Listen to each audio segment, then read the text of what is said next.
अस्सलाम वालेकुम, welcome to my channel easy and Mimi. कैसे हैं आप सब लोग? आई होप कि आप सब लोग बिल्कुल ठीक ठाक होंगे और अपनी लाइफ को एंजॉय कर रहे होंगे। तो व्यूअर्स, आज मैं आप लोगों के लिए बहुत ही हेल्दी नाश्ते की रेसिपी लेके आई हूँ, जो कि है तलबीना या दलिया। आप जो कुछ भी बोलना चाहें इसको बोल सकते हैं। इसके लिए इंग्रेडिएंट्स है बिस्मिल्लाहिर्रहमानिर्रहीम। 1 कप मैंने दलिया लिया है, ये गंदम का है, आप जौ का भी ले सकते हैं। चीनी आप अपने टेस्ट के अकॉर्डिंग यूज़ कर सकते हैं, नहीं तो आप शहद भी यूज़ कर सकते हैं। हाफ़ लीटर इसमें मैंने फ्रेश दूध लिया है, आप मिल्क पैक भी यूज़ कर सकते हैं। और हाफ़ कप इसमें मैंने फ़्रेश क्रीम इस्तेमाल की है, आप पैकेट की भी ले सकते हैं। 2 कप इसमें पानी इस्तेमाल करूँगी मैं। सबसे पहले हम दलिए को पैन में डाल के इसको हल्की आंच पे ड्राई रोस्ट करेंगे थोड़ी देर के लिए। ड्राई रोस्ट इसलिए ताकि इसका कच्चापन ख़त्म हो जाए।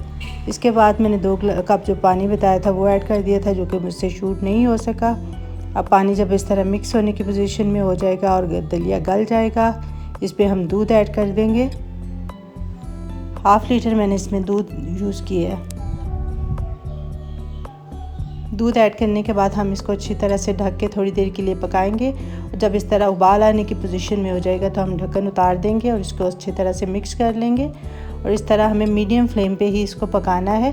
साथ साथ हम इसको थोड़ी थोड़ी देर बाद चम्मच भी चलाते रहेंगे ताकि दलिया जो है हमारा वो नीचे ना लग जाए।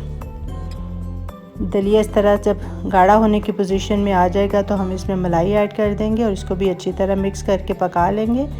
और इसके साथ मैं इसमें चीनी भी ऐड कर दूंगी। चीनी आप अपने टेस्ट के अकॉर्डिंग इस्तेमाल कीजिएगा, मैंने अपने हिसाब से इस्तेमाल की है। आप चाहे तो चीनी की जगह शहद भी यूज़ कर सकते हैं, चीनी ऑप्शनल है। चाहे तो आप इसकी जगह हल्का सा नमक भी ऐड कर सकते हैं, आप जैसे चाहे इसको इस्तेमाल कर सकते हैं। जब इस तरह थिक हो जाएगा तो हम फ्लेम ऑफ कर देंगे और ये हमारा मज़ेदार सा दलिया रेडी है।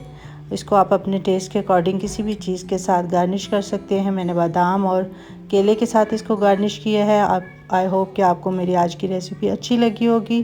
पसंद आए तो लाइक और शेयर ज़रूर कीजिएगा और मेरे चैनल को सब्सक्राइब ज़रूर कर दीजिएगा। मुझे अपनी दुआओं में याद रखिए। फिर मिलेंगे इंशाअल्लाह। अल्लाह हाफ़िज़।